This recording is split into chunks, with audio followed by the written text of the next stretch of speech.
Well, hello, everyone.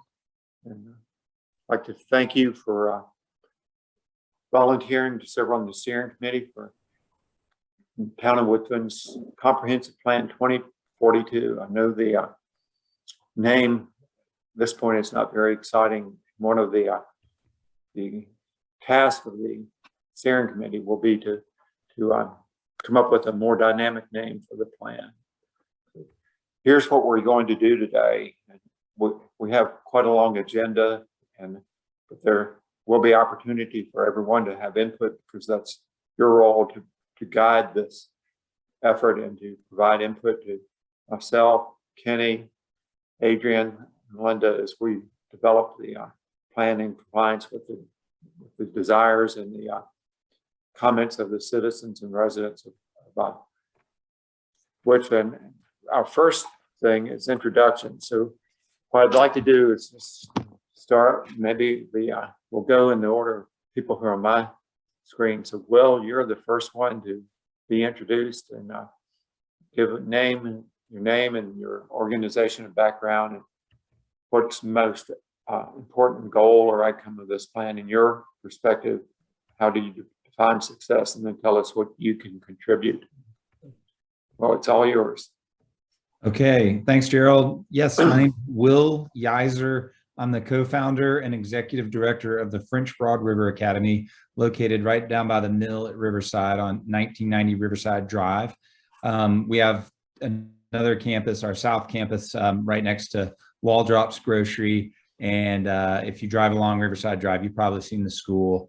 And my goal or outcome that's most important to me is probably, like the rest of you, to just make sure there's a very well thought out, clear, coherent plan, so that the development of not just the riverfront, but I guess the whole town of Woodfin is consistent and desirable for all. I guess, not to sound too general, but it seems like it'll help prevent some undesirable outcomes in the future if we can lay down the guidelines through this work.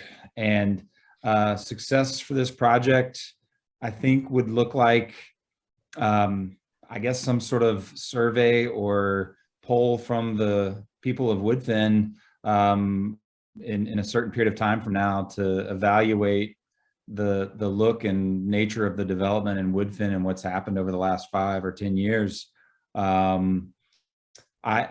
For me, a big piece is the Greenway and the Blueway and the artificial wave project. I think that is going to be the crown jewel or defining element of Woodfin and the whole riverfront scene and the parks and the interconnectedness to the rad tip. I think all that is what's going to really set Woodfin apart.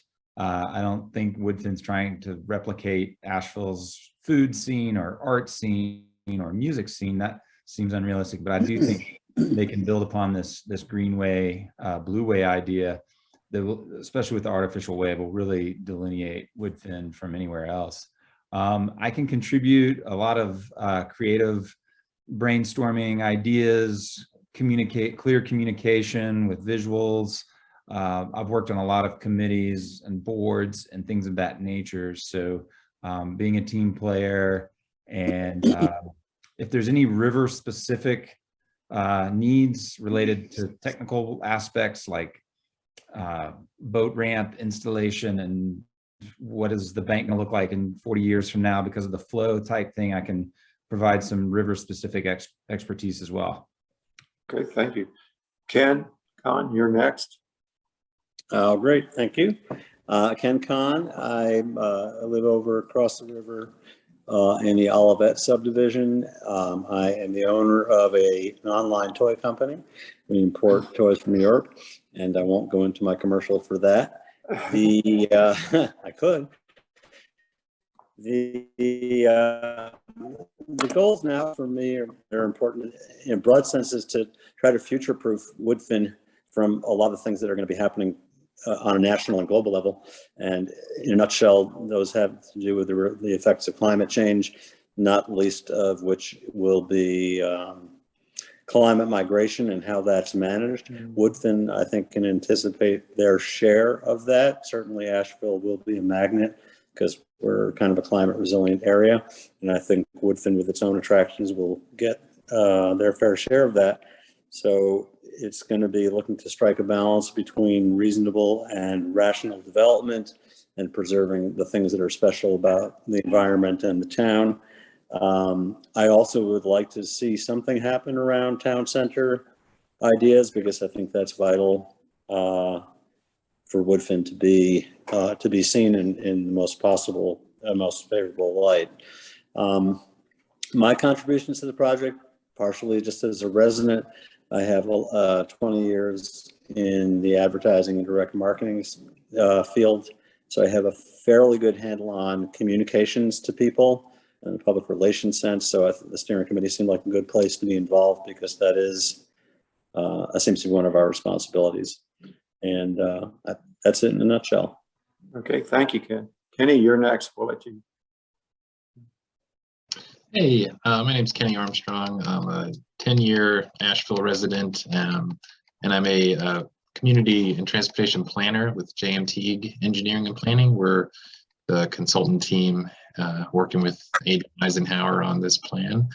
I've been with Teague for about 5 years, focusing on bicycle and pedestrian planning, ADA accessibility plans, parking studies, as well as a lot of comprehensive plans. So happy to be part of the team, and I'll be working with Gerald on this project.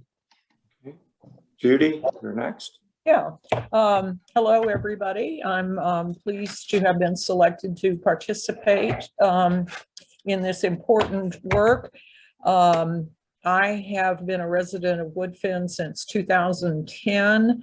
I have been involved with a number of nonprofits in that time frame, most recently stepping down at the end of my term as the Manna Food Bank president of their board. I have been involved in Woodfin ever since we've moved here, both from a volunteer perspective at the Woodfin Elementary School. Plus, Manna is also doing a food distribution. Matter of fact, it's today at the community center. We've identified a number of community members who need a little help in the food security role. My goal or outcome for this project is to lift up all citizens of Woodfin. I think that we've a little bit become a community of have and have not, so I'm interested in exploring how we can kind of help level the playing field for some folks. I too am a very big advocate of protecting and defining the growth around the access to the river. I think that's a huge plus for Woodfin, and it is our obligation to define what development in that area is going to look like from a long-term perspective. And same way with the town center. I think that that's an important ingredient of what we need to do to move forward. And so I'm thrilled to be here with you and see if we can make some headway. And being involved with Manna, you know, we live and breathe strategic planning. So I'm interested in seeing how we can help make this plan something that then can be broken down into annual chunks, if you will, that we can feel a sense of accomplishment along the way and inform not only us as part of the committee, but the Board of Commissioners, the staff, and the residents. So I'm very anxious to see how this translates into more of an annual working plan. So thank you for your time. Thank you. Glenda? Your mic is okay. Did you say Glenda? Yes. Okay. Glenda Overback. I'm an active retiree. I moved here in 2013 and have been somewhat involved with the town, at least during the last year. You know, my my background professionally was nonprofit management, especially I'm very familiar with volunteer management, which sometimes I think could benefit this project.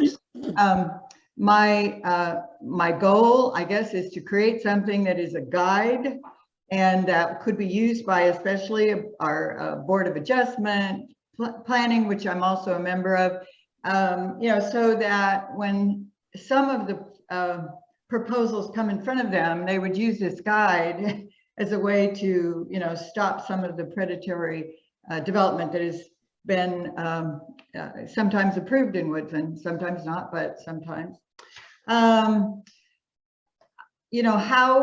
Let me see,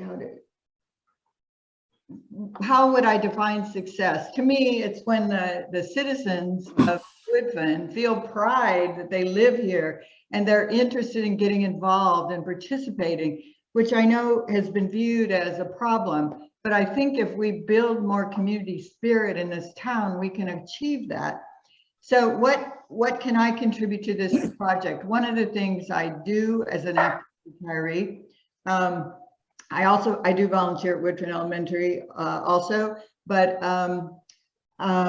I also am involved with one of the political parties, won't even tell you which one, but in that capacity, I have walked many of the neighborhoods in Woodfin. And so I'm much more familiar with the town than many people. I've knocked on many doors. I actually think there are times in this project that, that maybe we even want to do some of that. I have volunteers already that I can call on in some of the neighborhoods to even help with that. So, I just think my interest is really trying to get, the community behind us and to start feeling that, yes, Woodfin really, is a community where things are happening and, I want to be a part of that. So that's my introduction. Thank you. Adrian, you popped in there. So I know most people know you, but if you could just reaffirm who you are. Hi, I'm Adrienne Eisenhower. I'm the planning director here for the town of Woodfin, and I've been involved with getting this off the ground, and I think we're making some good headway now, and we've got you guys seated, so that's exciting. I'm glad you're all here. Gerald and Linda and Kenny are kind of helping me take the lead on this, but I'm here for support, and again, I appreciate all of you being here too. Okay. Ray? Hi, I'm Amanda Ray. I am a professor at UNC Asheville. I have lived in Woodfin since 2013. I moved to Asheville in 2011, was a renter for many years, and now I finally have a house. I am pleased to participate with this group too, so thank you all for giving me space at the table. I feel like one of my major goals is to think about sustainability. Our river health, but also like our locals, like the folks who are renting and who have homes. And Woodfin, I feel like one of the success markers for me will be kind of what Glenda was talking about, community engagement, just making sure that we have diverse voices at the table. That's not just, homeowners. That's not just people who have the privilege of college, because I don't think that actually reflects at least what our census data is of who we're representing in Woodfin right now. Things that I can bring to the table. I'm a professional writer. I'm an oral historian, so I have a lot of experience talking to people and gathering stories. Okay, thank you. Linda? Glenda, you already called I'm me. here. Linda. Linda. Linda. Oh, Linda. Hi. Yeah, I think I met everybody during the interview process. I'm a community planner, and I've been a planner for over 25 years now, most of that in this area, in the Asheville and greater regional area. So I've worked with Woodfin on some projects in the past, especially the brownfields projects and other small things. So I live in Asheville and worked with a lot of the other small towns as well. So I'm looking forward to this project. Woodfin is at such a point in time with poised for a lot of growth, and it's really the time to get some plans in place and some ordinances in place to really shape that growth. And so this is a really important project, I think, and I think you've all voiced some of those same ideas in terms of the outcomes.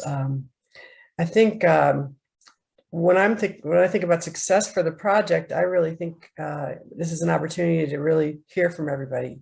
And so I'm happy to hear all the interest in helping with that outreach and community engagement from the steering committee, because we're going to need that to really hear from voices in different places of the community. There's a wide variety of people that live here, and the more voices we can get incorporated, the more it'll be a town for everybody to enjoy in the future. So that's probably good for me for now. Okay, thanks. Happy to be here. Gus, you're next. You're muted. Turn on your mic. There you go. I am a Zoom expert. No, I'm just kidding. My name is Dustin Hika. I live here in Woodfin. Again, glad to participate in any way I can. I've been a resident of Woodfin for 2000, I don't know, almost 15, 16 years now. I sell real estate and with Mosaic Realty. I have been involved. My son was a student at Woodfin Elementary, and my wife and I were involved in kind of revamping that PTO at that time, and also instrumental in setting up the nonprofit for that race, the Woodfin 5K. So we have got that set up. The annual race, it's its own entity with the benefactors of the school primarily, and the actual PTO there. What I'd like to see is a plan that actually helps put that long-term vision in mind. I think that there was a lot of good ideas, but nothing that has been thought out, hopefully, as well as what we can put together and successfully present something that our leadership, or whoever's in leadership, no longer has to bicker about, but can implement with room to change. And I think that helps the government work a little bit more clear when there's some plan that can be implemented. What I can bring to the table, I've done some commercial development and residential development, neighborhoods and individual homes, property, all that in the Woodfin area for the last 13, 14 years. I've seen, obviously, like everybody, quite a bit of a big dynamic and changings of gentrification coming into the area, and want to, like Judy is saying, just make sure that it's done in a way that doesn't push people out. There's a smart way to do it, and investigate that and bring some feedback into the table on that, hopefully. I see a lot of, I'm a big fan of the River Arts District and Wave as well. I'm glad that that's finally breaking in. I think that's a big part of, and a huge component of bringing a place of gathering. One of our goals for the Woodfin 5K that was established was to eventually turn it into a full day event, similar to a mini Bell Share in Woodfin. So maybe putting Woodfin on the map a little bit with our arts and giving everybody a little place for showing off the town and inviting people to enjoy the river. So that's a longer term goal. And that's it. So I'm bilingual. I do, have, some communication there with the Hispanic population in Woodfin, and also some, concerns as well to make sure that our developing doesn't just push people out that need places to live. Thank you. Hazel?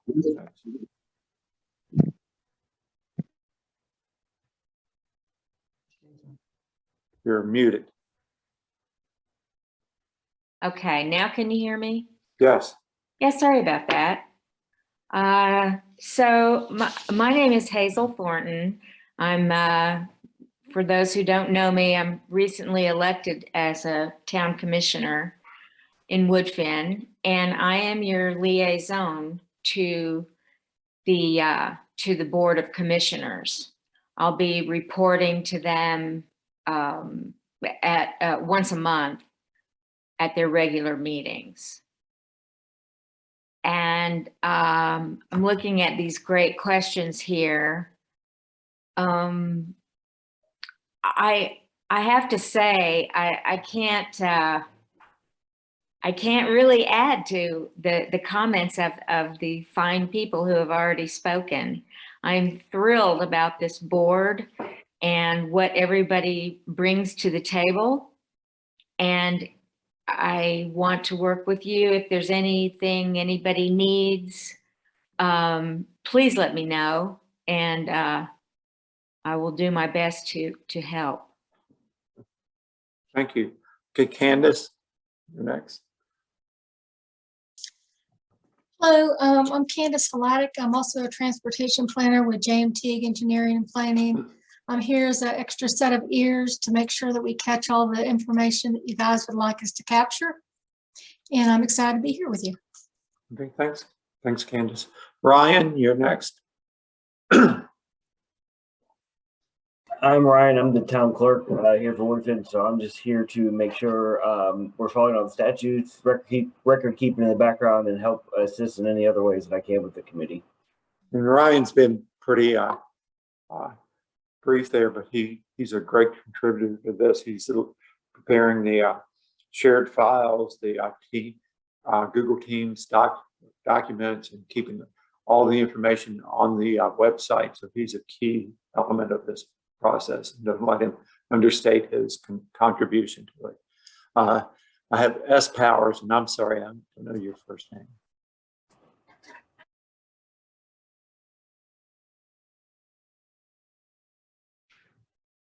Hi there, I'm trying to get there we go. I'm Sherry Powers. I'm standing in as a town administrator for the next month or so, and I'm just super excited that you guys are finally in place and we're having our first meeting. We appreciate your time and the value that you bring.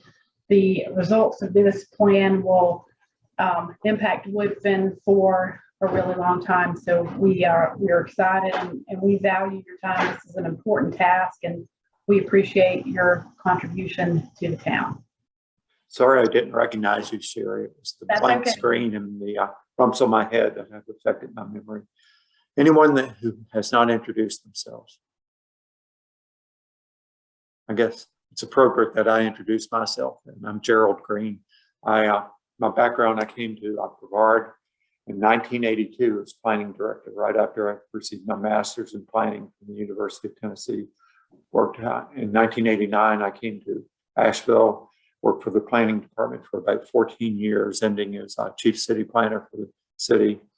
Then I started my own firm in 2003 and did a number of things, including the greenways, bikeways, and pedestrian plan for the town of Woodfin, the 2008-9 comprehensive plan that was not adopted, a number of other things. Mike Ferdera was one of my employees while I had my firm. So have a connection there. In 2010, the recession and people not paying their invoices drove me to Jackson County as planning director. My wife worked at Western Carolina University. So that was a good place to recover from the stresses of trying to manage a business in the 2 or 3 years of recession. I went to Knoxville after a couple of years in Jackson County as executive director of the Knox County Planning Department, and then retired a year and a half ago, moved back to Woodfin. My wife bought a house in Woodfin about 20 years ago before I met her, and we lived there until we realized the house was a bit too small for 2 people both working from home and the number of animals we had.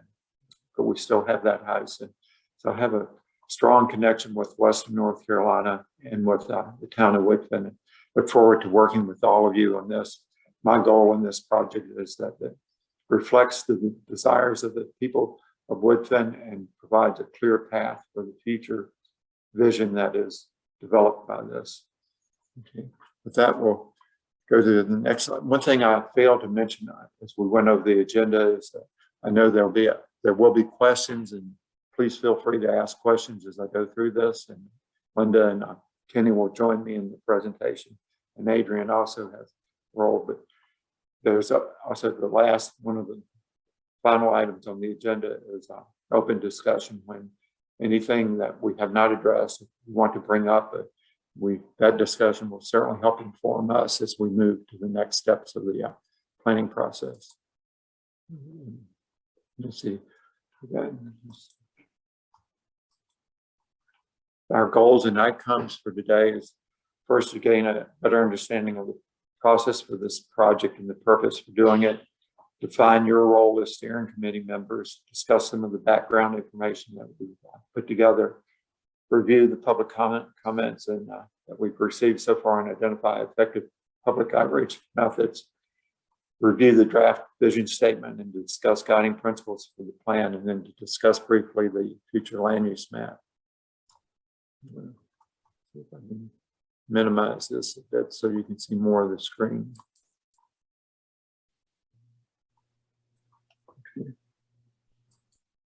And why plan? This is okay.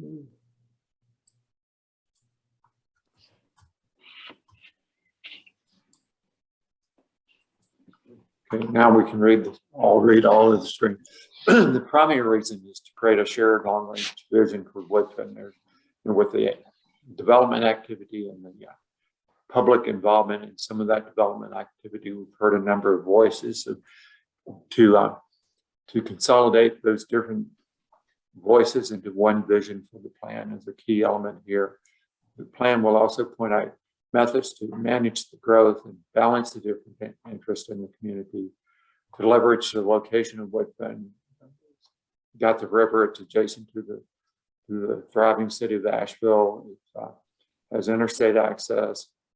So how do we leverage that location to best suit the needs of the people of Woodfin, to sustain the quality of life that the people in Woodfin enjoy, address current problems and anticipate future issues, whether those problems are what someone mentioned is development that does not quite meet the standard we would expect, or how to address the stormwater issues that Adrian and I were talking about before the meeting started, and anticipate future issues.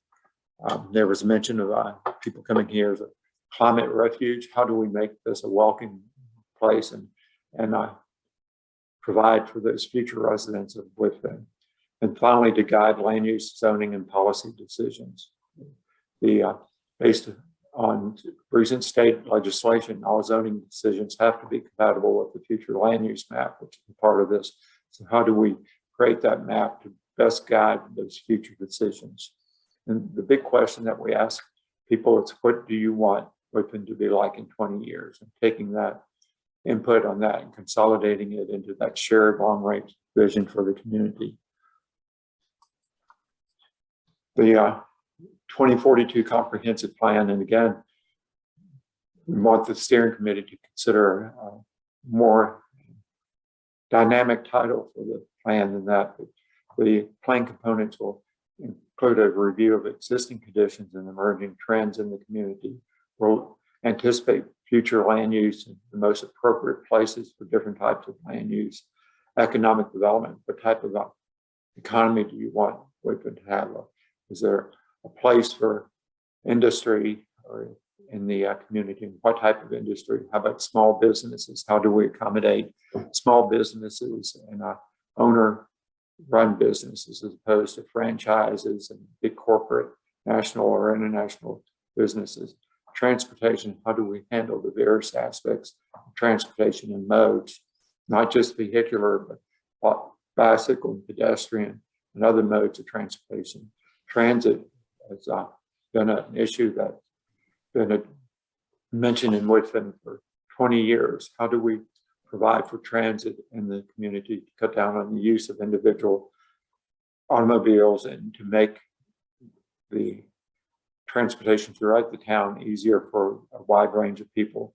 Utilities and infrastructure, we're working with and talking with MSD on sewer, the Woodfin Water District, and CDOT on the various types of infrastructure. Broadband is now an important part of the infrastructure. Is that adequate for the community? How do we provide those various types of infrastructure at a level to meet future needs? Parks and recreation, Gus mentioned the wave and some other recreational attributes of Woodfin. How do we best use the natural resources in the town to provide for parks and recreation uses for all the citizens of Woodfin and those who visit? And the natural and cultural resources, whether those are historic resources and the natural resources, how do we protect and enhance those resources? The plan structure will build on the vision and the guiding principles that come from your input and the input of the citizens of Woodfin who respond to the survey and otherwise get involved in the community engagement aspects. And those guiding principles and vision then inform the goals and objectives that will be a significant part of the plan. And then we identify how to implement those goals and objectives, providing time periods for the implementation of those goals and objectives, and identifying the key partners who will play a role in implementing the goals and objectives. And anytime you have a question or want me to expand on anything, please raise your voice. How should the plan be used? Again, to guide zoning ordinance updates and even a total rewrite of the zoning ordinance if that's deemed appropriate. It will direct zoning and rezoning decisions. As I said, recent state legislation has required that zoning decisions be compatible with the future land use map. Their influence development approvals is the proposed development in the right place and the right character is identified in the future land use plan. Support capital investment planning. How the plan, especially with regard to infrastructure, will identify infrastructure needs, which then can be addressed in the capital improvement planning. And they can inform private development decisions. Gus talked about some development activity. The plan may inspire him to undertake a type of development that's recommended in the plan. And there's this quote under the photograph says it's intended to be flexible, should be updated and amended as appropriate.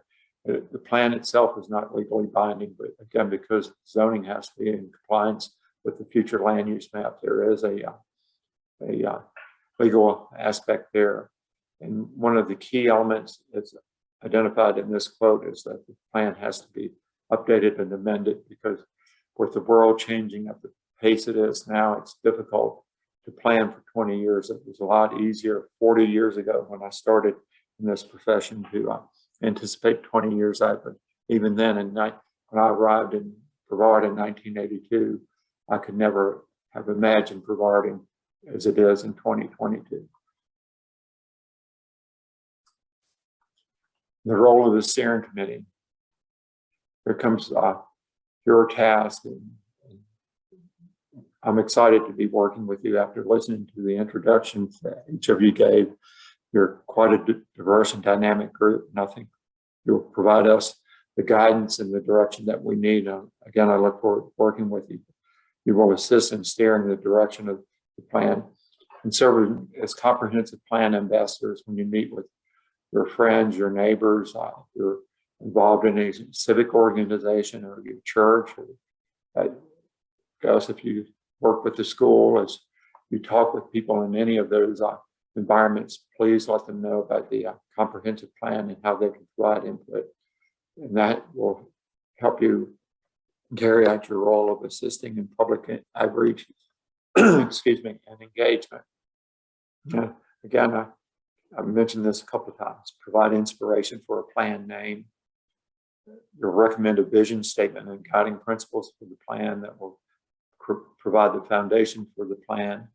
And you'll review and provide comments on plan tasks and the draft deliverables, which will be both a plan itself in the future land use map.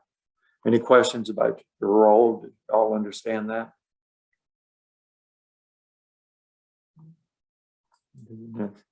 The first thing we'll talk about is our discovery and analysis and what we've learned so far based on the research that we've done. First, I'd like to talk about past planning efforts and the 2008 draft comprehensive plan. Again, I had a key role in preparing on that plan. We were asked to do it by the then town administrator, Jason Young, and by Mayor Vihan and the planning board. And the planning board served as the steering committee. The plan itself was recommended by the planning board, but it was not adopted by the board. It was then the Board of Aldermen, I believe. And the key guiding principle in that plan was maintaining the small town feel of Woodfin, and provided some goals and objectives for maintaining that, for directing development in a way that would help maintain that small town feel. Again, it was not adopted, which led to the 2021 comprehensive plan. I'll let Adrian give a brief overview of that plan and what it does. Yeah. Can you hear me? Yeah. So as Gerald mentioned, the 2021 plan is essentially the 2008 plan that was not adopted, and the goals that were included in that plan, and called the 2021 plan. So there's 7 main goals of that plan, and I'll just list them out. I think you all have a copy of that, so you want to take some time to look through there. I'm just going to go over briefly what the goals of that plan were, but it's going to lay out some more detailed objectives to carry out those goals. So the categories were land use, transportation, economic development, education, parks and greenways, environmental resource, and housing. The land use goals that that plan includes are about using existing infill development, using what is already here, but then using annexation for growth management. I think that the new goals of the plan for the 2042 will be a little bit different in the land use category, but it was all about using what we already have. As Gerald mentioned a while ago, in the transportation section of that plan, transit was a big category, and I don't know if that's really come to fruition. So that's another area we might want to focus on in our new conversations. Economic development goals were about increasing the number of businesses within Woodfin. Education goals of ensuring the public schools are serving Woodfin are at or under capacity. Talking about ensuring that people graduate from high school. Parks and greenways goals were about expanding Woodfin's park system. So as we know, that's in the works right now. So I think some of those goals will probably change. Preserving environmental goals of preserving open space, natural environment. That's a key in a lot of our discussions now, and we are working in that direction for sure. And then housing goals of increasing the supply of affordable housing and a range of housing types. So again, that's the overview of the goals of that plan. There's more details in the draft, in the version that you have that we adopted. That's the 2021 plan. But as you can see, some of these goals are a little bit outdated and need to be revisited. So that's why we're here discussing the future of Woodfin. Yes. Thank you, Adrian. And I would encourage those of you who have not already done so to at least skim through both those documents, because they provide great background for what we're doing. And as Adrian said, a lot of those goals in the 2021 plan are still applicable, but may need to be updated. Now the demographic and socioeconomic analysis, and Glenda did this research and will provide a review of it. So Glenda, it's all yours. Just tell me when you want me to go to the next slide. Great. Okay, I'll try to hit some of the highlights, and you've also got this available to you to look at if you want to see, remind yourself of it or look into some more details. But you'll see the graph shows Woodfin's population starting in 1980 up through 2020. So it had a dip there in 1990, and then started growing again in 2000. And you notice a big jump from 2000 to 2010, and that's when the town grew in geographic area by about 1.5 times, I guess. Let's see. Yep, that's correct. Yeah, 150%. Yeah. So now it's a little under 9 square miles of area. And then this past 10 years, it also grew a fair amount to about 30%. So its current population, or its census population, is 7,936, which means that right now it's probably over 8,000 or in that range. Just kind of looking out into the future, if you look at the way Buncombe County has grown pretty steadily, about 15% over the past couple decades, each decade, and kind of apply that to Woodfin's growth, it looks like, maybe 20 years from now, there could be about 11,000 people. And that all depends a lot on what goes into this plan and how fast, how densely and how fast it does grow in reality. But that's something that you can kind of look towards. So the right side of the slide talks a little bit about the age demographics, and it's got a younger population in Woodfin. There's indicates there's young families there. The median age is a little bit less in Woodfin than in Buncombe County. It's a little under around 39 versus 42. And there's about a little under 20% that are under 18 years of age. So you've got a lot of young people, and a similar amount of older people. If you look at the older than 65 and older population. Western North Carolina is one of the areas that the older adult population is growing fast. It's growing faster than the state's rate of growth. And we'll probably, we'll see it be 25% of the population in the next 10 or 15 years in the county. You can go to the next slide. So this is some of the age demographics in a little bit more of a pictorial format. I mentioned the breakdown of the ages, but you just kind of see the green, the 30% there on the bottom, and the 27%. That's your 25 to 44 age group, and then your 65 to 84 age group. And no, it's not 45 to 64. Sorry. So those are big chunks of the population. It looks like Woodfin's drawn young families for a number of decades, based on the percentages. If you look back at some of those other decades. Hopefully it will continue to do that. We'll talk about housing prices in a minute, and that'll probably factor into that. You can go to the next slide. This is a brief picture of the racial makeup of the population. This first graph on the left shows Woodfin, Buncombe County in North Carolina, with the white alone population, meaning white and no other races. And in Woodfin, that's 87.5% right now in the last census. But it's consistent with Buncombe County, and it's the only places that are really more than that in Western North Carolina right now are the bigger cities and towns, and so Asheville's percentage is higher than that. Is lower than that. It's more diverse. And then if you look at the right-hand side, that's the non-white racial makeup, and the largest group are Hispanics, which is almost 14%, and that's the large. I don't have my cursor, but it's to the furthest to the right, on the graph. There's Woodfin, a grouping for Woodfin, a grouping for Buncombe, and a grouping for North Carolina.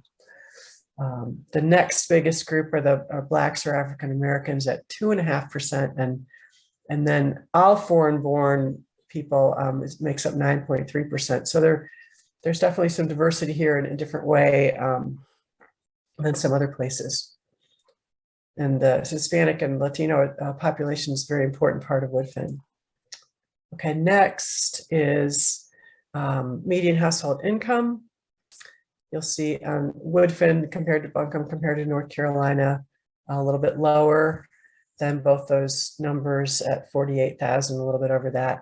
And it is noteworthy that the poverty rate in Woodfin is high compared to Buncombe in North Carolina, and it's at about 23%, compared to Buncombe's is at 12%. So it's got a significantly higher than normal poverty rate that we need to pay attention to. And when we think about equity and some of the other things, where things are in the town. The next slide is, it shows owner occupancy rates. And Woodfin has around 50%, a lower occupancy rate than Buncombe and then North Carolina. And, lower home ownership tends to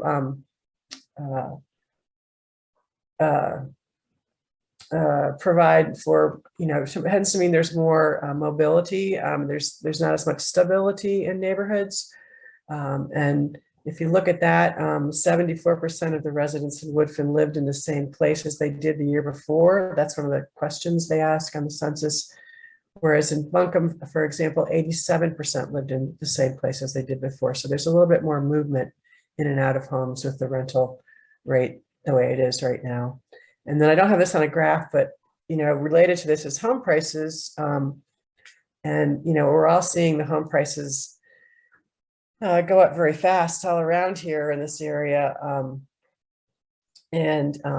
So we've got a shortage of supply for all the people that want to live here because they think it's such a great place to live. But I think we're going to keep seeing that for a while. I'm not going to give you any specific predictions, but the realtors can speak to this, and the MLS reports that come out shows, for real data, the median sales price has gone up pretty fast over the past in the past couple of years. And in Buncombe County, for example, in 2020, it was $339,000 was the median sales price across the county. And then year to date last year, as of September, it was $385,000. So it's growing fast, and it's something to really keep an eye on as we move forward with this planning process, and see what happens this year. So that's, I think, the end of my slides. Does anybody have any questions about that information?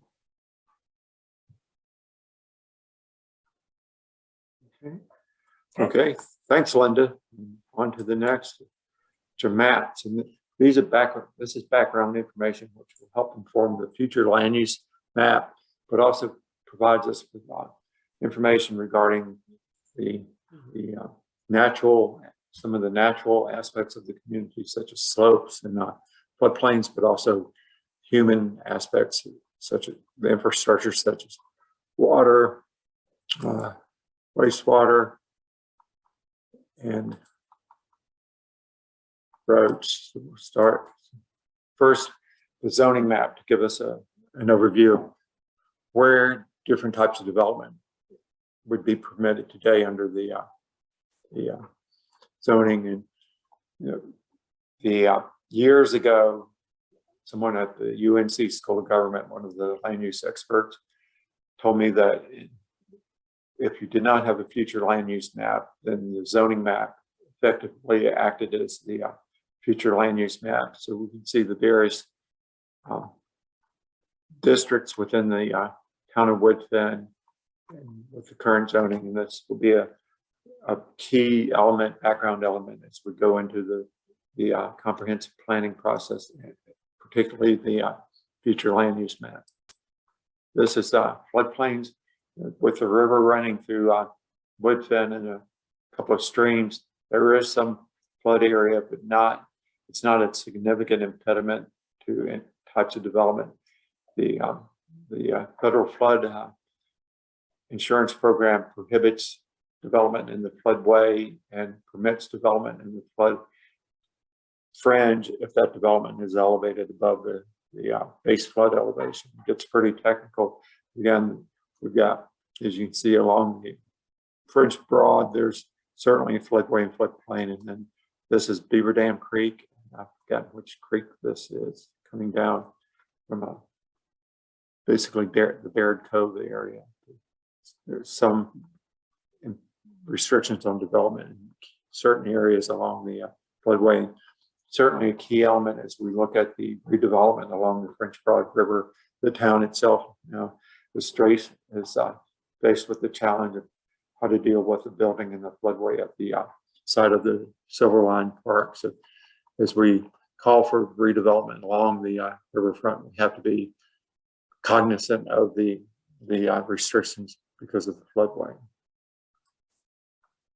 This is the sewer, all of the sewer map, all of Woodfin is obviously served by MSD. There's some challenge in getting details on the location of their collection lines because of security reasons. But in talking with Kevin at MSD, there is the capacity to provide quite a bit of service to Woodfin, and most of their work and planned capital improvements is upgrades of existing sewer lines in the community. That'll be detailed in the plan. This is the water plan, and again, the Woodfin Water District provides water service to all of Woodfin, and their mapping is even less publicly available than the sewer, again, because of security issues. And I'll be talking with Joe Martin at the Water District next week to get more details on the plans of the Water District for any improvements in their service or any areas where service is not adequate. And this is the slopes, probably one of the key natural restrictions on development is the slopes. You can see they're based on the density of topo lines, especially back in the Baird Cove area and some of the area in the southwest, and just about any part of Woodfin. There are places where the slope and the topography will provide natural constraints to development. And one of the concerns voiced by citizens over a recent development was its impact on topography and whether it fit with the topography. So how do we address steep slopes in the future as we provide direction for the growth and development of the community? And this is publicly owned land here, and publicly owned. It's Buncombe County, state of North Carolina, town of Woodfin, and actually the Woodfin Water District. Are there opportunities for use of this public land to meet the needs of the town of Woodfin? Something we need to look at. Commissioner Thornton and I discussed a little bit the old Craigie Prison as we took a train ride to look at the park development.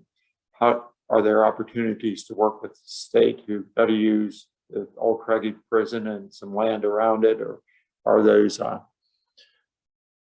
impediments to development more than we could overcome? And now I'll let Adrian talk about the town staff meeting. One of the first things we did as the planning team was meet with the town staff, key members of the town staff, to talk about their thoughts about the town of Woodfin. These are just some of the comments they made, but I'll let Adrian take over and provide more background on that now. As our kickoff to this process, we had a staff meeting in November, and we had 8 members of staff at that meeting. And Gerald led them through a facilitated discussion with a bunch of questions, and we were very impressed with the feedback we got from that. They have a lot of thoughts on the direction they think Woodfin should go, and things that need to change, and what's good and what's bad. So we asked some questions like, when you think about Woodfin 20 years from now, what would you like to see changed? We got a lot of feedback from that. To increase services, to increase roads and infrastructure capacity, to be a place where people come and play, to better maintain development along main roads. Another question is, and one that's been kind of staple to this every time I talk about the comprehensive plan is, what do you think of as the center of Woodfin? Since there's not really a real town center. And so we talked about whether that be by the river or there should be one created. So we got some good feedback from that. What would bring more young families to Woodfin? Some of the answers were to develop the parks, affordability, good schools. So it was about a 2-hour meeting, and we had a lot of good answers to a lot of good questions. The feedback we got, the document that I'm looking at right now, is also on the Teams page for your review. I think it would be good if everybody wanted to look over that to get an idea of some of the questions that will lead us through these discussions, but also kind of what the staff are thinking about the plan for the future. And most of the staff that were in that conversation are pretty new to Woodfin. There's 2 members that have been here over 20 years. Everybody else had been here less than 2, I think. So that's an interesting tidbit of information to know when you are looking at that. A lot of this is from newbies to Woodfin. So it's very interesting. Questions about the staff meeting? Now we'll talk about survey responses so far, and Kenny will provide information regarding this. It's all yours, Kenny. Hey, so last time I checked, the survey's been live for a couple months now, and the last time I checked it was at 200, but then I checked this morning and it's up to 289 responses so far, which for a town Woodfin size is a pretty great number. I'm pretty happy with that. Just looking through some of the preliminary results, the survey's still live, so we're going to keep it open for a little while longer. I hope everybody's taken it already. There's they shouldn't take long, maybe 10 minutes to fill it out totally. But just running through some of the responses so far, about 75% of respondents are Woodfin residents.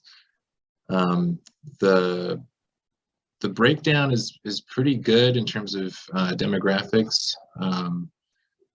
There's not like a clear outlier of who's responding to the survey. A lot of variation in how long people have lived here.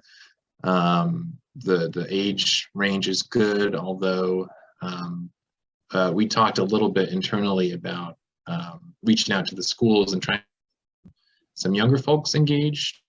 Right now, only about 2% are ages 24 or younger. So trying to get that number up would be, I think, helpful. It's always good to get school-age children involved too. So the French Broad River Academy, Montessori school, getting those folks to take the survey would be great. There's a lot of optimism with kids at that age. And we're going to talk a little bit internally about not just outreach, but ways we can involve students outside of the survey, just as like a drawing exercise that can give us a clearer picture about young people's vision for Woodfin, and try to capture that optimism and see what kids are thinking for their town in the future. The survey questions were developed to help the planning team not find consensus, but find kind of a clear path forward based on the responses that we get. So we designed the questions to target each area of the plan that we're addressing, and then try to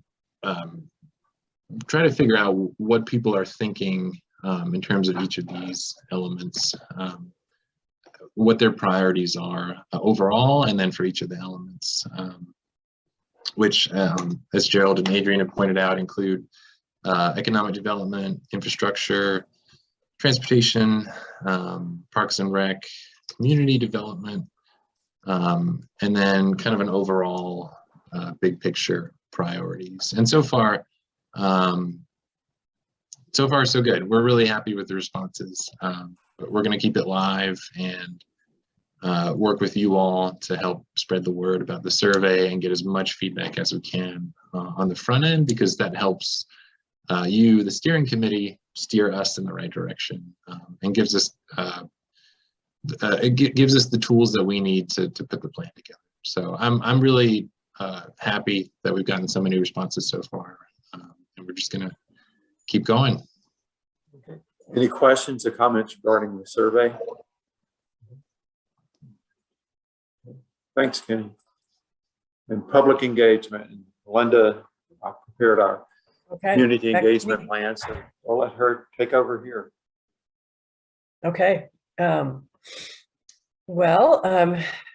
There's a lot of things we're just getting started with some of these things, but the town has been putting out, soft communications for a couple months, really, as the plan started to get underway. So the town website's looking pretty good. They've got social media, and they're posting up on social media when they're, information about the survey, and they will be continuing to post when we do other things as well. So right now the outreach has really just been about starting up the plan, and that the survey is available, and encouraging people to fill it out. And then the other things that are planned in conjunction with some of that are Adrian and Gerald and me are conducting some interviews of some key stakeholders around town this month, so that we can get more input and reach into some more areas of town, and hear some more ideas, and also some more ways to reach people. And then we've got 3 rounds of community meetings planned, with the first round being in early February, and I'll ask you in a few minutes about some dates. The first one will be, to share information about the plan and get in the planning process, answer questions, and then try to gather some input on the issues and concerns people have, the opportunities they see, the guiding principles of the plan, some of this early stuff that we're working on. And the first one in February, we're planning for it just to be virtual, maybe at more than one time, but it'll be recorded and available. But it doesn't make sense at this point, I don't think, to have an in-person meeting, but maybe by the time the next one comes around, which will probably be April, we'll be able to have some in-person meetings. And at that point, the plan would be to share what we've learned so far with all the input and the data gathering, and put out there some alternatives for growth and development that address the challenges and take advantage of some of the opportunities. And also at that point, we'll see where have we missed, where have we missed getting input from people, and really try to focus on those areas, and making sure we hear from everybody and from different groups. And then the last round of public involvement will be the community meeting wise, will be around in June timeframe, to get feedback on the draft plan and the future land use map. So that's the kind of laying it out over time for y'all. The first, I don't know if we can do this now or at the end of the meeting, if it's easier when we can see each other. But we're looking at, I'll put out there what we're thinking about, and then you can think about it, and we'll talk about it at the end. We're looking at either, an evening, an early evening during the weekdays of February 8th, 9th, or 10th, that week of February, maybe starting around 5:30 or 6. I'd like to hear your input on that. Or, a Saturday or Sunday that weekend following those days, the 12th and the 13th. So I'd like you to think while we're going through the rest of the meeting, a weekday versus weekend, and maybe times a day that you think would be best to offer this virtual meeting for people to participate. Because the more we can get live, the better, really, because it'll be interactive. They can ask questions. Once it's recorded, they can watch it, but they won't be able to have any interactive component on it. I guess lastly is we've also talked to a few places already where we might put up an exhibit or some kind of an interactive activity, in addition to what Kenny spoke about getting in with the schools, but the posters and flyers and ways that people could also provide some input at different places around town. So this next slide is what I'd like to get from you all. I'll share with you what we're doing so far in terms of contacting the media, but I'd love to hear other ideas for media and other contacts. Right now that we've got, of course, the town website and their social media, but press releases go out to the Citizen Times and the Tribune and the Mountain Express and WLOS and Asheville Today. Maybe if you could, say, shout out or, unmute yourself and provide any other ideas you have in terms of other media outlets, that'd be helpful. Maybe I'll just list all these things and then we can give a little time for that. So the other thing would be places, physical places to share information, where we could put a poster up, put some flyers out, maybe put some exhibit up. And then places for in-person community meetings. And I have been doing some phone calling about that already with mostly the schools so far, but just to see. So maybe we could switch, could we switch modes back to so we can see everybody for a minute and just see if anybody has anything to provide on that? Media and places and contacts. Okay. Anybody want to share anything that comes to mind? Well, I Oh, know young people tend to favor Instagram over things like Facebook. I don't know if we have an Instagram account yet. The town does have both of those. Active posting on that can bring people, younger folks in, I think. Mm-hmm. There's a site that I managed and it's just been hiatus. Thisiswoodfin.com has pretty decent activity when it's updated from time to time. Okay. That is a website that I set up to help promote the 5K race and schools activities and local activities for businesses and for the town. It's just a separate entity that's not necessarily correlated with the town, and it had good traction. It just hasn't been worked often or updated frequently, but that's something that can be at the disposal of the committee. And if somebody wants to actively, keep it going there, then I'll give them the information. Great. Well, and I want to support, I've been involved a little bit with Gus on this. It is always a constant issue communicating with the Hispanic population. Mm-hmm. So boy, if we could find somebody who could do a Spanish translation simultaneously with what we post on that website and Facebook, that'd be tremendous, because we were just talking about that very recently. So anybody that has Spanish language skills to contribute to that, it'd be great if we could do both. Ryan is our Spanish expert here. Ryan, I don't know if he has, or do you have any? Because I know that he's putting some things out in Spanish already. And yeah, I was gonna say most of the stuff you see coming out from the town in Spanish, stuff I've translated or took from other places I worked in that had already translated. So it's not something I mind doing or is difficult to do. It can just be time consuming depending on what it is. Okay. Mm-hmm. Well, it'd be nice to, I don't want to, take away from your activities. It'd be nice if we could find somebody who, has ongoing skills and the time to do that for us. But I think, that's been an issue. I mean, that could open up all kinds of opportunities for us to have that website address both populations. What about the media that, I know there's some newspapers and maybe online sites. Are some of those, would you recommend those? I mean,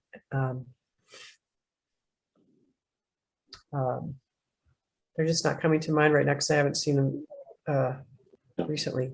If they're gonna adopted hashtags that can be marketed a little bit. I don't know if there's anything specific for this.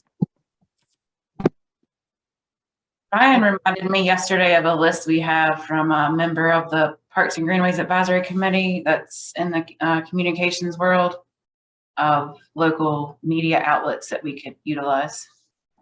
Okay. I'll get that to you.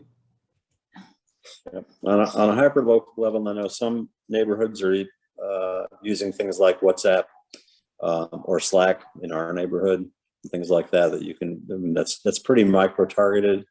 Are we doing anything to collect opt-in emails, people who want to be kept in the loop right now? I know email is an old technology, but a lot of people still use it. And if they're willing to have their email address captured, we should think about a way to do that. Adrian, I think that's available on the website in the town. It is. Is that right?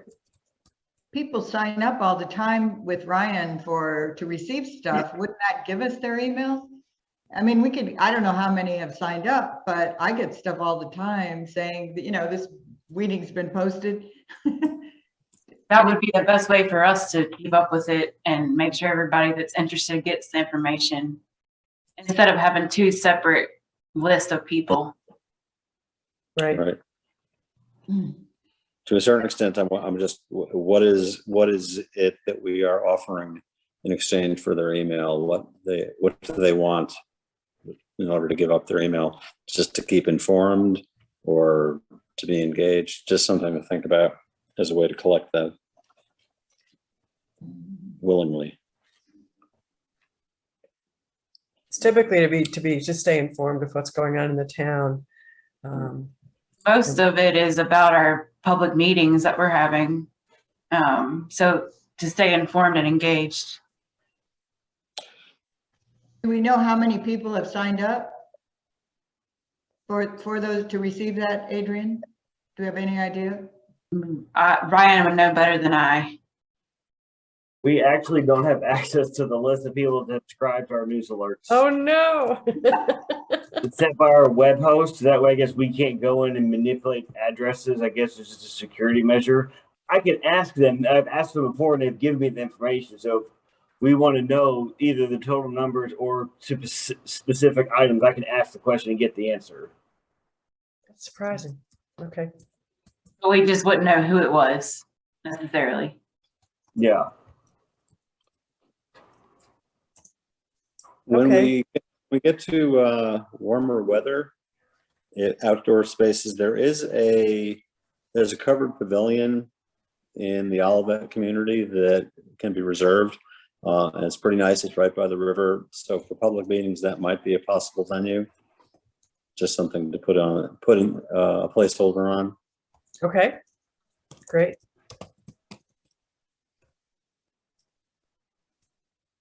Okay. We hosted the Catch the Wave events earlier on for the Whitewater Wave and the Greenway. And yeah, if there's nice weather, those work really well. We can do things we have done things in the large multi-purpose room as well. That obviously can be tricky depending on COVID conditions, but with advanced notice, I can offer some of the school spaces, both indoor and outdoor, and there's typically, on weekends at least, plenty of parking at the mill at Riverside and on the campus, and it's a pretty known, easy spot for folks to get to. And we've got a lot of projectors if we need to do visual stuff on screens as well. PA, et cetera type things. Great.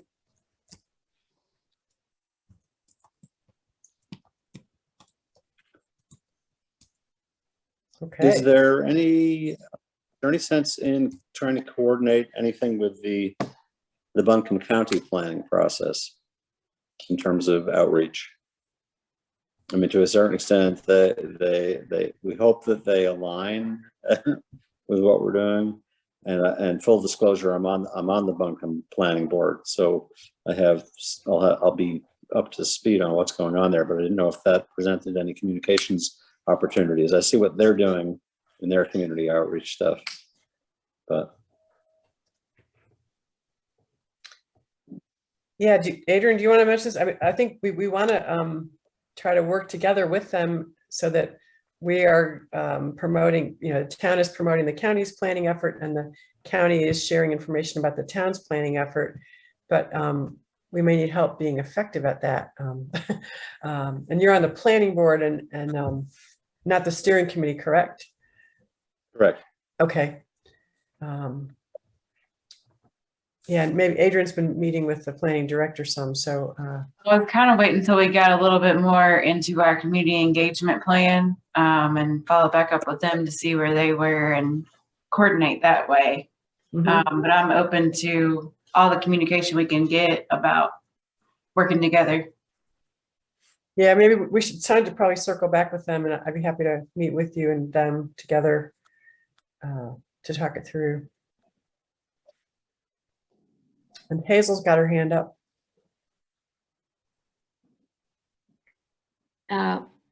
My hand was up because I think it's really important to coordinate with Buncombe County in a formal way.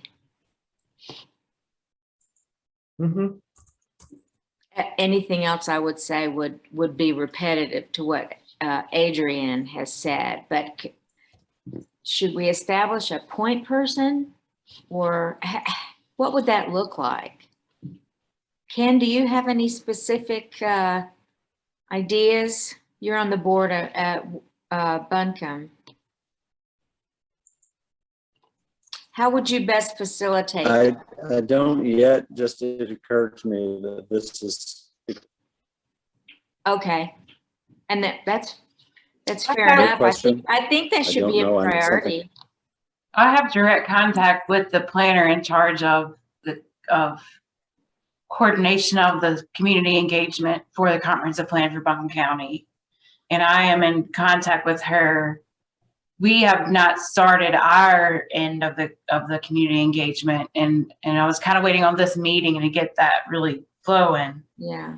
And have a better idea of what we're going to be doing in the next couple months for that purpose, so that I can follow up with her once we have our plan in place and coordinate with what they're already doing. Okay, that makes sense. Is there anything I can do to enhance what you're doing toward that end? No, you're doing it. I think, like I said, this meeting's getting it started, and so we'll have a better idea of what the next couple months are going to look like for us. I didn't want to reach out and say we're still trying to figure out what we're doing and what are you doing. So I wanted to have a plan, and so that's what we're doing, I think. Gotcha. That sounds good. Thank you. Well, thanks. I think maybe Gerald, do you want to switch back and finish out whatever else you want for presentations? Will do. Thanks, Okay. Linda, and thanks everyone for their comments and direction. That was a great discussion. Let's see. I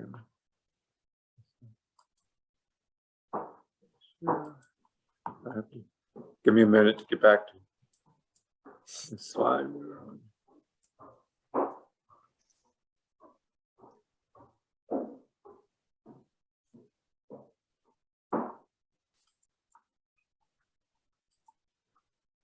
Okay. Now our vision statement. This is where we need some more discussions.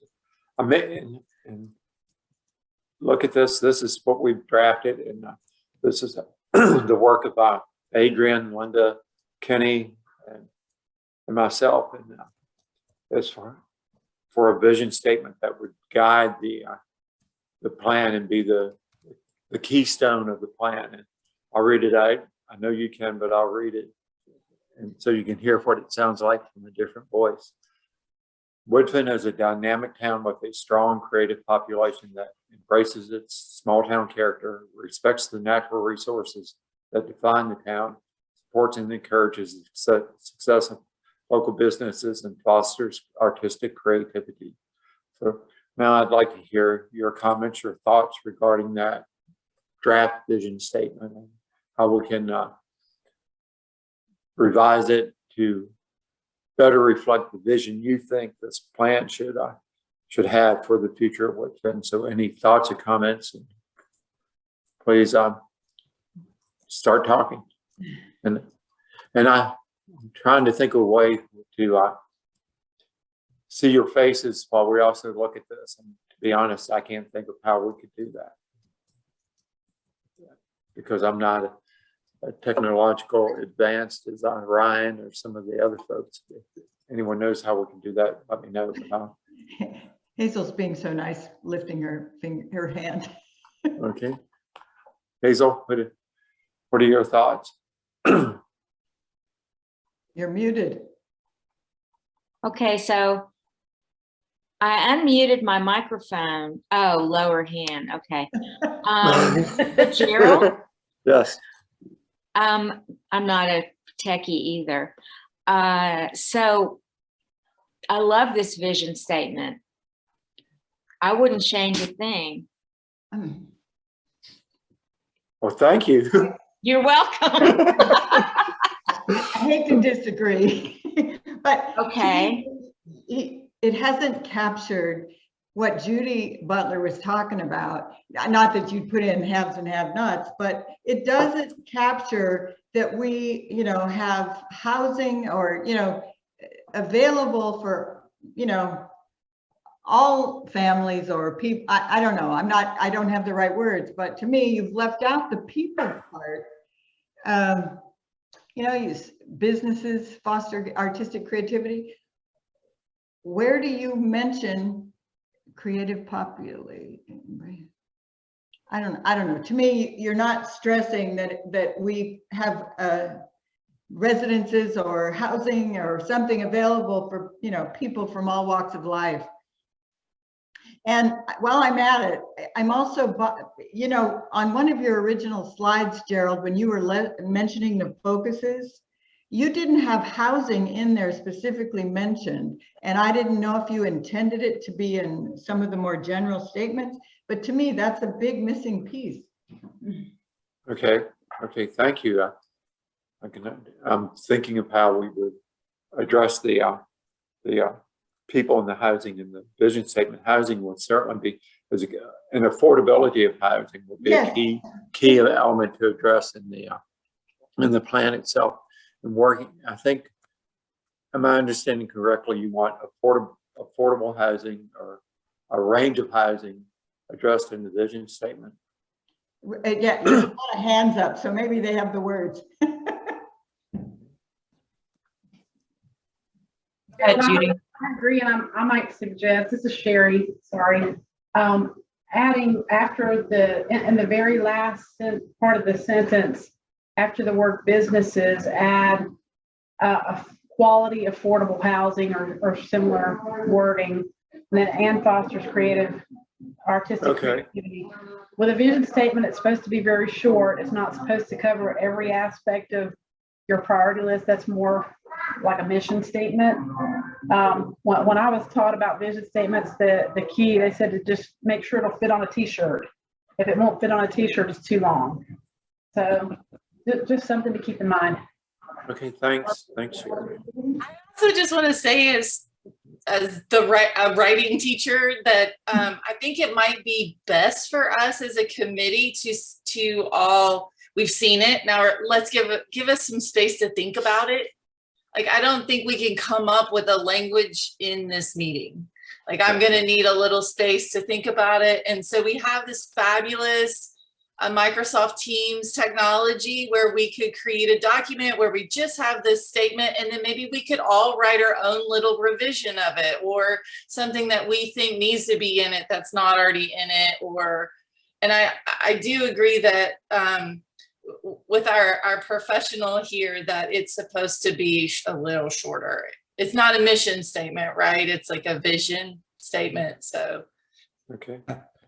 sorry. I just want to add, like, to me, we're flip-flopping. Like, a mission statement to me is the one sentence everyone should be able to recite it, you know, if prompted. Whereas the vision statement is almost like an elaboration or an extension of the mission statement. That's how I think of it, at least with the school, but maybe I've got it backwards. I don't know.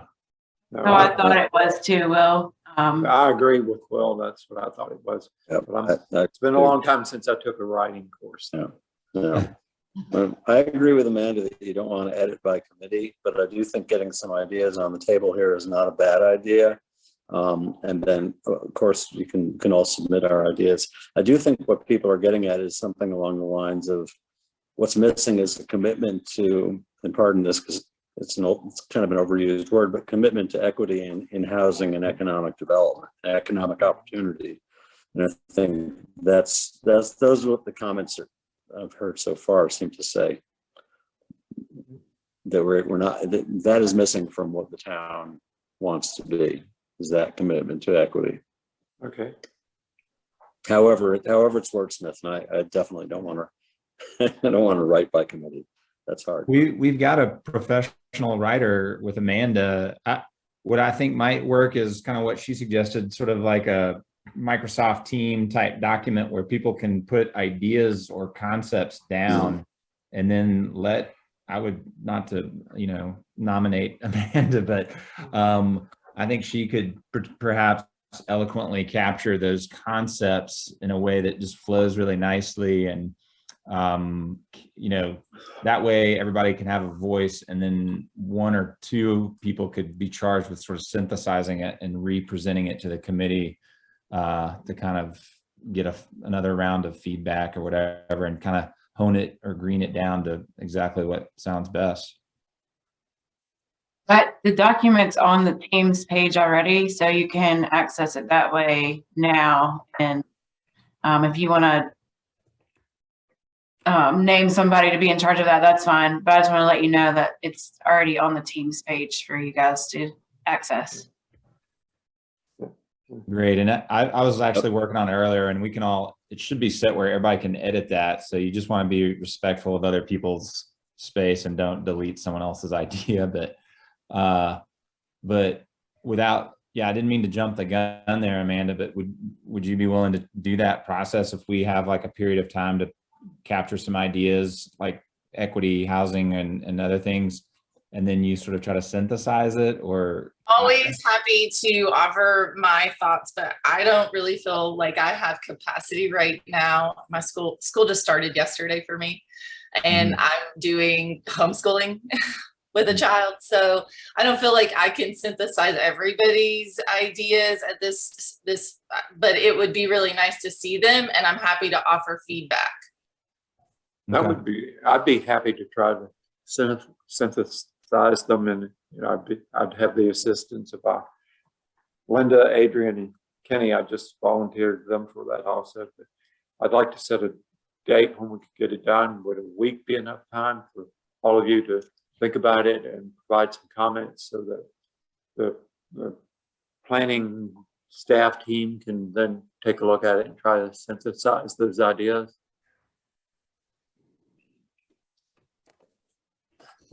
Yeah, I think that seems like adequate time, and I'm happy to help too, Gerald, if you want. Okay, I'll take any volunteers. I think that's a good plan.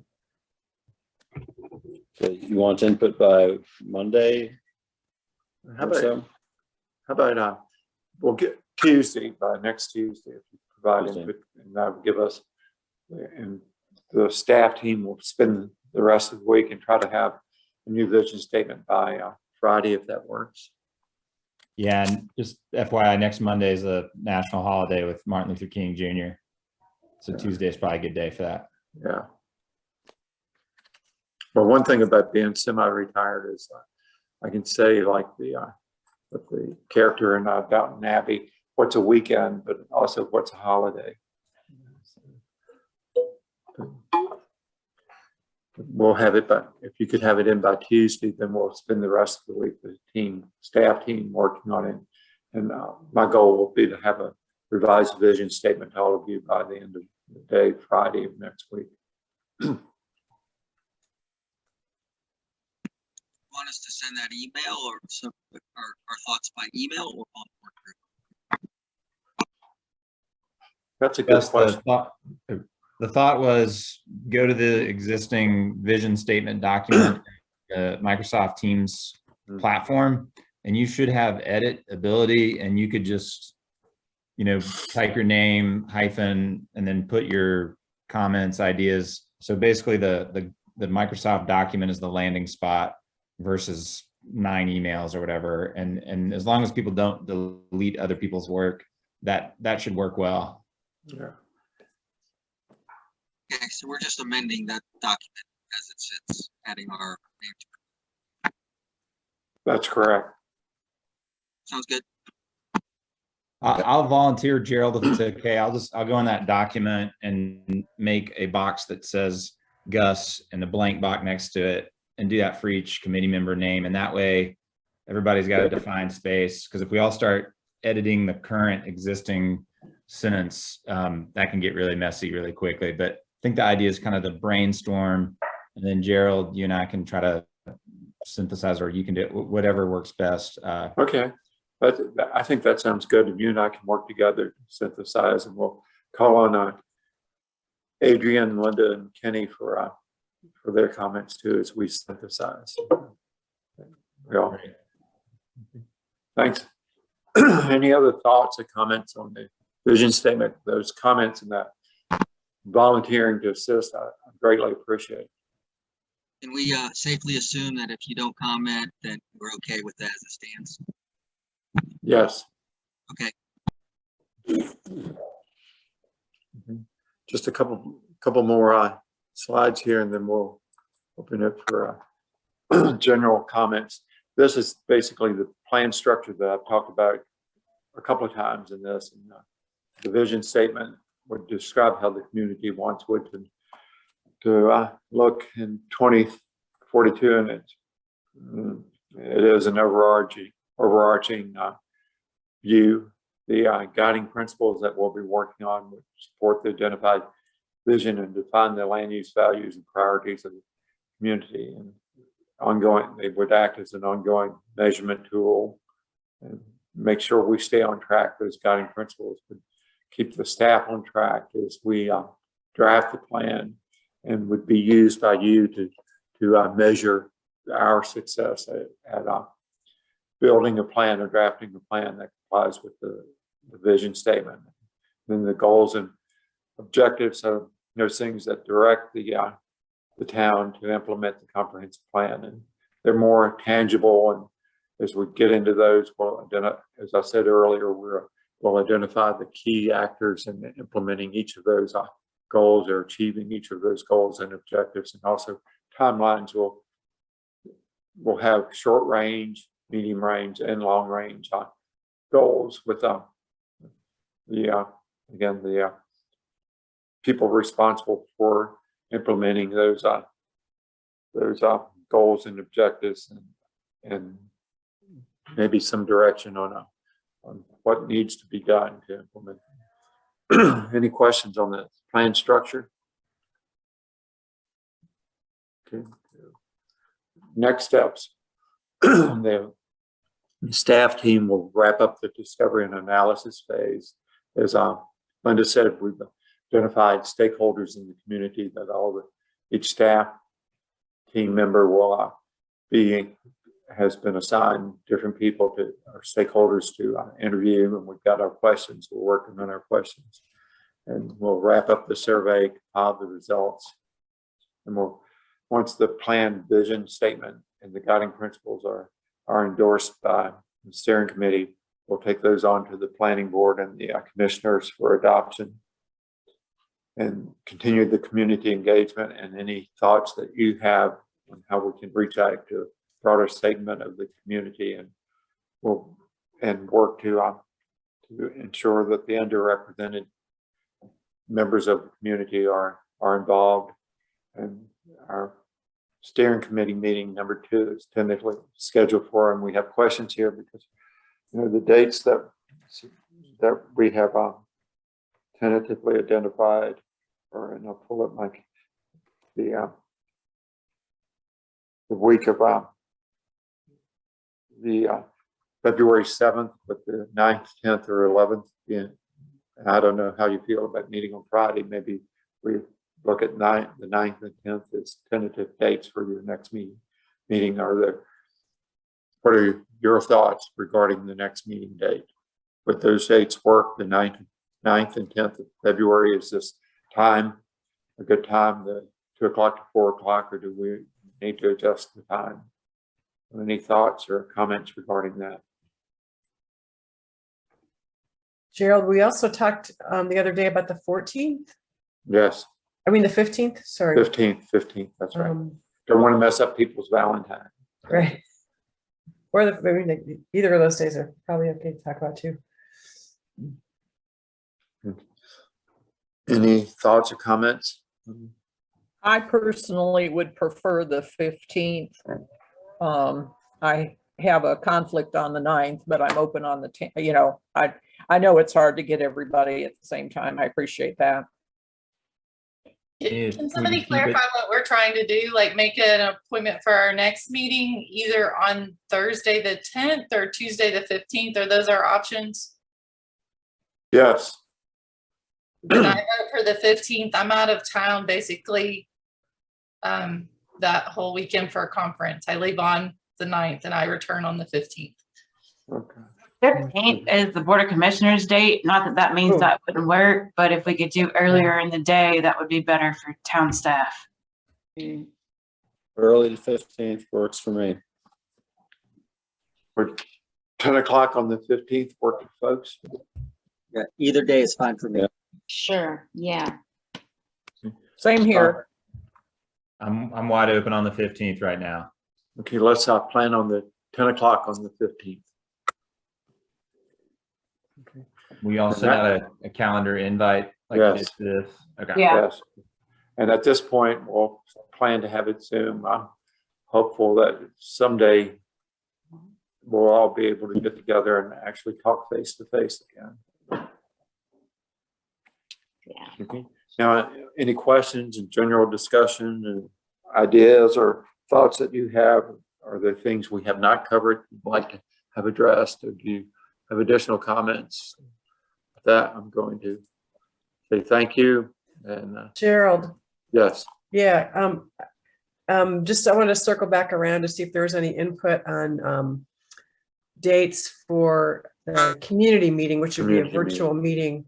And that we were looking at either a 5:30 or 6 start time for maybe an hour on the 8th or 9th or 10th of February, or on the weekend sometime, Saturday or Sunday.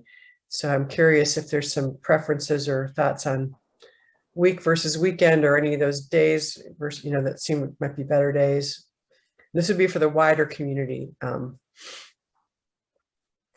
Are you asking the steering committee members to be at that meeting, or just some feedback on what time of day would work? Well, yeah, I would like, I'd like to see, it'd be great if you can attend that. Well, if you can attend that meeting, that'd be great. And it's intended for, the wider community, and probably have some of the information that we share with you today in it. So I'm thinking if you have any, if the committee members have any insight into good times to reach a fair amount of the community.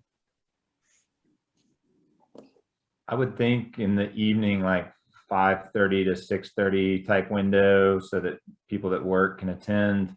Mm-hmm. It just so happens that on that 9th and 10th and 11th, that Wednesday, Thursday, Friday, all the students and staff from the North Campus, which is the one by the mill at Riverside, they're going to be on winter 3-day trips And so the school building would be available day or night, I'm guessing evening.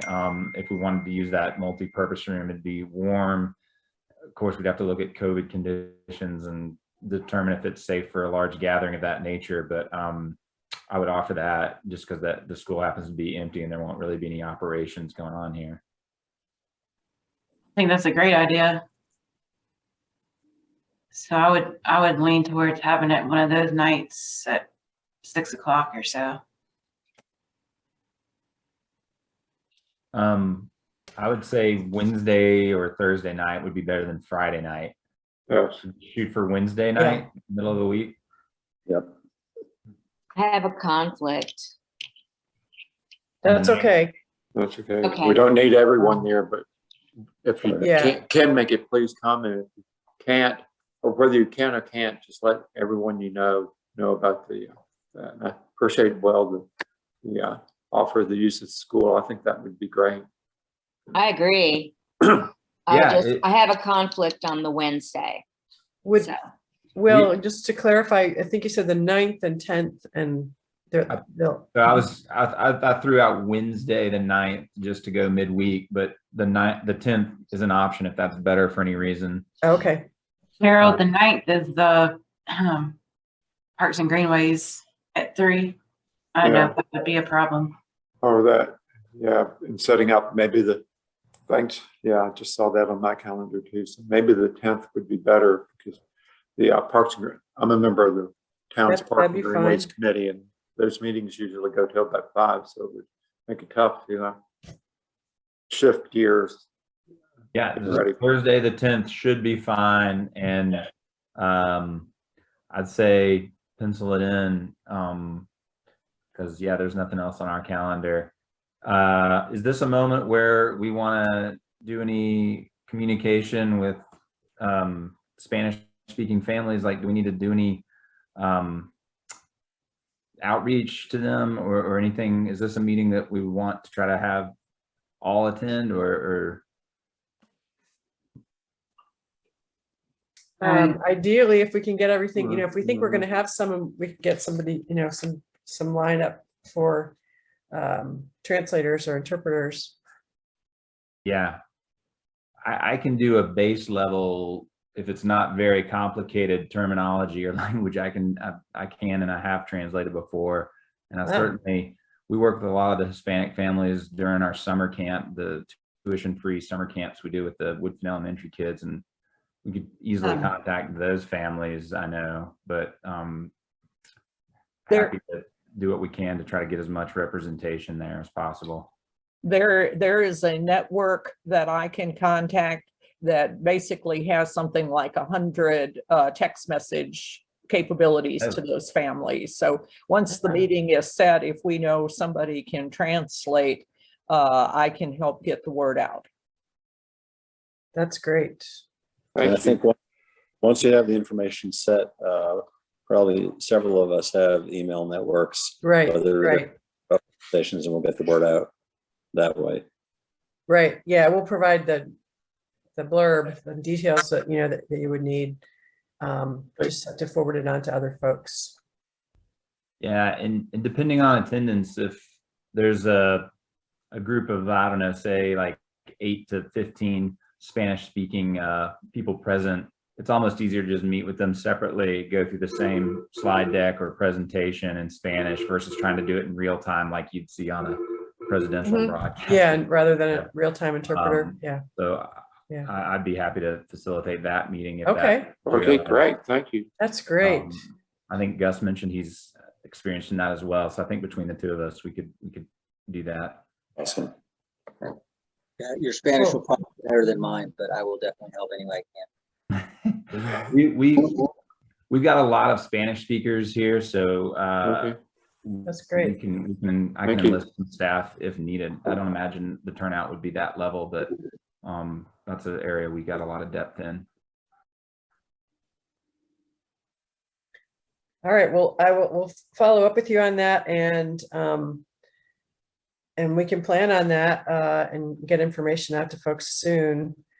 There's still time for that, I think, but we'll probably have to word it so that it's, you know, just like Buncombe County did. They had it planned, but then they had to call them off, call it into virtual. But so, you know, maybe by then we'll be okay for an in-person meeting though, and that'd be great. Let's hope.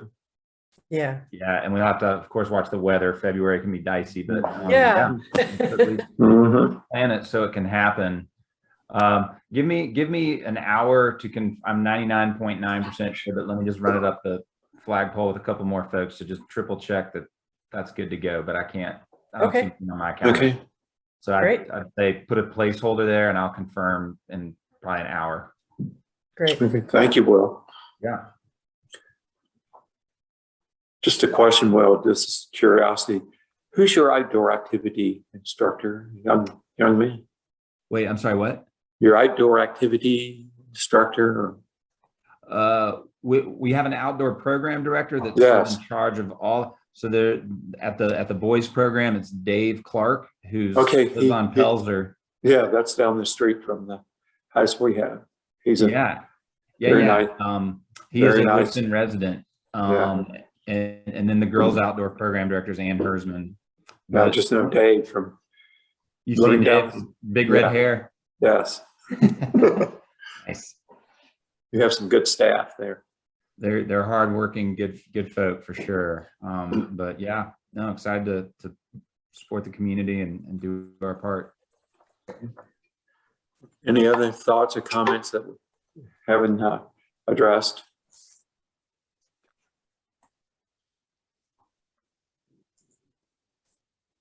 Okay.